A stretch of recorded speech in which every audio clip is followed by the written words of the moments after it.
दर्शक बंधु आज आपण मानक एक सुंदर कहानीटी नहीं आसीसी। गोपालपुर नामक एक गाँ थिला। सही गाँ रे राधुआ नामक पिलाटी रहुथिला। से भारी अलसुआ थिला। गाँर लोके प्रतिदिन ताकू अलसुआ राधुआ बोली कहूथांती। अलसुआ राधुआर बयस 25 वर्ष हो जाई थाए, तथापि से कौनसी काम करने इच्छा करू न थाए। राधुआर बापा माँ प्रत्येक दिन राधुआ को गाली करती, किंतु राधुआ बापा माँ रो कथा को शुणिले मध्य अणशुणा करुथाए। राधुआ पिला समय रे पाठ पढ़िबा को जाउथिला, किंतु विद्यालय रे पाठ पढ़ु नथिला।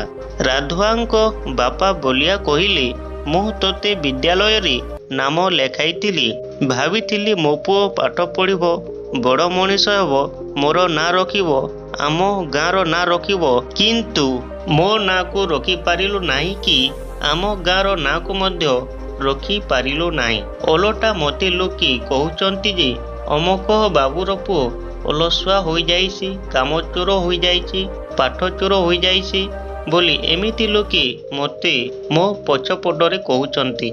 बोलिया राधुआ को चाही कहउतांती, अरे पुओ पाठ तो पढ़िलु नाही, कम से कम चाष काम रे तो मते टिके साहाय्य करंतु, किंतु तोर तो कौनसी रे मन नाही। छोट पिलाटी परी बुली बुली खाइबू।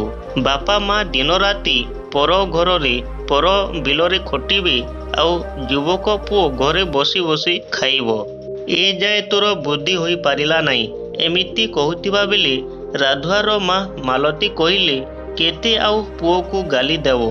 पुओ चोर हेउ कि दुष्ट हेउ कि अलसुआ हेउ, जहा हेले भी से आमर पुओ। एमिति भावरे राधुआर माँ राधुआर बापा को कहिले। तापरे राधुआर बापा सेठारु चुपचाप बिलकू चाष काम करबा पई चली गले। राधुआ को चाही राधुआर माँ कहिले, एते दिन पर्यंत कौनसी कामटे शिखिलु नाही। अरे बापा, आमे कोन सबुदिन बंचिथिबु जे तोते आमे पोषिबु। काम करिवा शिख, काम कर। काम करिले अलसुआ गुण दूर हेबो। अभ्यास करिवाकू पड़िबो। अभ्यास बलरे तोर अलसुआ गुण दूर होई पारिबो। गाँर लोके आमको तो पाई अनेक कथा कहउचंती एवं आमको हसुसंती। तोते कोन खराब लागू नाही कि राधुआर बापा माँ जेते गाली गुलज करिले मध्य राधुआर एते अलसुआ गुण थिला जे जिए जहा कहिले सही जाउथिला। राधुआ एपरिकी पोखरी को गाधोइबा पाई मध्य जाउ नथिला। एमिति किछि वर्ष बीतीगला। राधुआर बापा राधुआर माँ को चाही कहिले, हे मालती, आम पुओर बाहा बयस होई जाइछि। गुटे बोली पुओ, पुओर बाहा हेबा बयस होई सारिलाणी। भल झीलटीए देखी बाहा करदेले आमर गोटे चिंता जानता। तापरे राधुआर माँ कहिले, तुमे जहा कहूच ताहा ठीक, किंतु आमरी पुओ तो अलसुआटा, से तो कौनसी काम करू नाही। एमितिरे ताकू जदि बाहा करिदेवा, से जदि ता परिवार को न पोषे, तेबे गाँर लोके आमको कौन कहिबे। राधुआर माँ कथा शुणी राधुआर बापा कहिले, ताहा भी सत कथा। मो भाबुतिली आम राधुआ को बाहा कराइदेले बाट को आसंता। राधुआर माँ राधुआर बापा कथा शुणी भाविले आउ कहिबारे लागिले, हुए तो बाहा होई सारिला परे परिवार पोषण पाई से निश्चय बिलकू काम करिबा पाई जीवो, किंबा कौनसी ना कौनसी कामटे करिवो। एमिति भावी राधुआर बाहाघर कथा मनरे दुई जण जाक स्थिर कले। किछि दिन परे भल झीलटीए देखी राधुआ को बाहा कराइदेले। विवाहर गोटे वर्ष परे मध्य राधुआ काम करि जिबाकू इच्छा प्रकाश कला नाही। राधुआर बापा राधुआर परिवारर पोषण करुथांती। एमिति किछि दिन परे राधुआर बापार मृत्यु होई गला। राधुआर माँ मध्य बहुत दुर्बल होई जाइथिले। एते घटना घटी सारिला परे मध्य राधुआर अलसुआ गुण गला नाही। राधुआर पत्नी ही घरर सबु कथा बुझुतिले। दिने राधुआर माँ राधुआ को चाही कहिले, तो बापा तोते कही कही चली गले, किंतु तू काम करिबारे ମନ ଦେଲୁ ନାହିଁ। ତୋ ବାପା ଆଉ ମୁଁ ଭାବିଥିଲୁ ପୁଅଟାକୁ ବାହା କରିଦେଲେ ପୁଅ ବାଟକୁ ଫେରି ଆସିବ, କିନ୍ତୁ ତୁ ଯେମିତିକି ସେମିତି ହିଁ ରହିଗଲୁ। କମ୍ ସେ କମ୍ ତୋର ପରିବାରର କଥାଟିଏ ତ ଚିନ୍ତା କର। ତୋ ବାପା ଥିଲେ ତୋତେ ପୋଷୁଥିଲେ, ଏବେ ତୋ ପତ୍ନୀ ତୋତେ ପୋଷୁଛି। ତୋତେ ମୁଁ ତୋର ମା କହିବାକୁ ମୋତେ ଲାଜ ଲାଗୁଛି। ଏତିକି କଥା ଶୁଣିଲା ପରେ ମଧ୍ୟ ରାଧୁଆର ଅଳସୁଆ ଗୁଣ ପୂର୍ବ ପରି ରହିଥିଲା। ରାଧୁଆର ପତ୍ନୀ ହିଁ ଘରର ଦାୟିତ୍ୱ ନିର୍ବାହ କରୁଥିଲେ। ଏମିତି କିଛି ବର୍ଷ ବିତିଗଲା ପରେ ରାଧୁଆର ପତ୍ନୀକୁ ଏକ ବେମାର ହେଲା। ବେମାରରେ ଲକ୍ଷେ ଟଙ୍କା ଖର୍ଚ୍ଚ ହେଲା। ରାଧୁଆର ପତ୍ନୀ ନିଜର ସୁନା ଗହଣାକୁ ବିକ୍ରି କରି ନିଜର ଜୀବନକୁ ବଞ୍ଚାଇଲେ। ତାପରେ ରାଧୁଆର ପତ୍ନୀ ମଧ୍ୟ ଦୁର୍ବଳ ହୋଇଗଲେ, ଆଉ ସେ କାମ କରିବାକୁ ମଧ୍ୟ ତାଙ୍କ ଦେହରେ ଶକ୍ତି ନଥିଲା।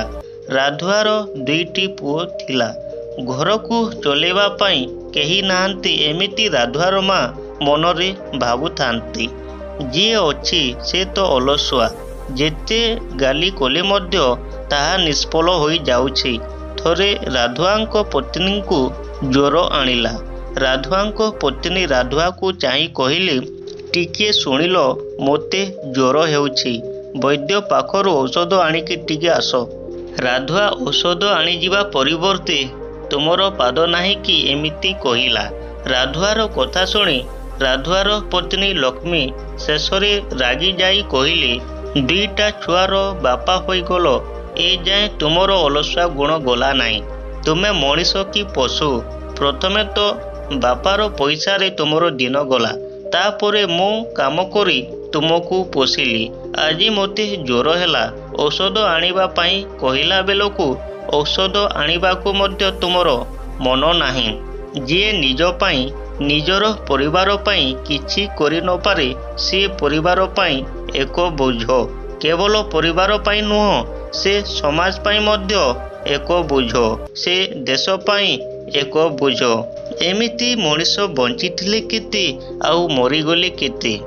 ତୁମେ ଖଟରେ ଶୁଅ, ମୁଁ ଯାଉଛି ଔଷଧ ଆଣିବା ପାଇଁ। ରାଧୁଆ ନିଜ ପତ୍ନୀଠାରୁ ଏତିକି କଥା ଶୁଣିବା ପରେ ରାଧୁଆର ମନ ପରିବର୍ତ୍ତନ ହୋଇଗଲା। ରାଧୁଆର ବାପା ସବୁଦିନ ଗାଲି କରୁଥିଲେ ମଧ୍ୟ ରାଧୁଆ କେବେ ବି ଭାବିଲେ ନାହିଁ ଯେ ବାପା ଠିକ୍ କଥା କହୁଛନ୍ତି। ରାଧୁଆର ପତ୍ନୀ ବେମାରରେ ପଡ଼ିଲେ, ତଥାପି ରାଧୁଆର ମନ ପରିବର୍ତ୍ତନ ହେଲା ନାହିଁ। କିନ୍ତୁ ନିଜ ପାଇଁ, ପରିବାର ପାଇଁ, ସମାଜ ପାଇଁ, ଦେଶ ପାଇଁ ଏକ ବୋଝ। ଏମିତି ମଣିଷ ବଞ୍ଚିଥିଲେ କେତେ, ମରିଗଲେ କେତେ, ଏ କଥାଟି ରାଧୁଆକୁ ବହୁତ ବାଧିଥିଲା। ଯାହାକୁ କୌଣସି କଥା କେବେ ବାଧି ନଥିଲା, ଆଜି ନିଜ ପତ୍ନୀର କଥା ଶୁଣି କଷ୍ଟ ହେଲା। ପ୍ରଥମ ଥର ପାଇଁ ଜୀବନରେ ରାଧୁଆ ମନରେ ନିଷ୍ପତ୍ତି ନେଲା, ଆଜିଠୁ ମୁଁ କାମ କରିବି, ବର୍ତ୍ତମାନଠୁ ମୁଁ କାମ କରିବି। ଏମିତି ମନରେ ଭାବି ରାଧୁଆ ବିଲକୁ କାମ କରିବା ପାଇଁ ଗଲା। ଲକ୍ଷ୍ମୀ ଔଷଧ ଆଣି ଘରକୁ ଆସି ଦେଖିଲେ ରାଧୁଆ ଘରରେ ନାହିଁ। ଦିନ 12ଟାରୁ ସନ୍ଧ୍ୟା 7ଟା ବାଜିଗଲାଣି, ହେଲେ ରାଧୁଆର ଦେଖା ଦର୍ଶନ ନାହିଁ। ରାଧୁଆର ପତ୍ନୀ ମାକୁ ଯାଇ ପଚାରିଲେ, ମା, ତୁମ ପୁଅ କୁଆଡ଼େ ଗଲେ? ରାଧୁଆର ମା କହିଲେ, ମୁଁ ବି ଜାଣିନି ରେ ମା, ସନ୍ଧ୍ୟା 7ଟା ହେଲାଣି, ଏ ଯାଏ ପୁଅର ଦେଖା ନାହିଁ। ରାତି 8ଟାରେ ରାଧୁଆ ଘରକୁ ଫେରିଲା। ରାଧୁଆର ପତ୍ନୀ କହିଲେ, କୁଆଡ଼େ ଯାଇଥିଲ? ତୁମକୁ ତ ଔଷଧ ଆଣିବା ପାଇଁ କହିଲି, ଗଲ ନାହିଁ। ଓ, ମୋ କଥା ତୁମକୁ ଖରାପ ଲାଗିଲା, ସେଥିପାଇଁ ତୁମେ ଘରୁ ବାହାରକୁ ଯାଇଥିଲ, ଏବେ କ'ଣ ପାଇଁ ଫେରି ଆସିଲ?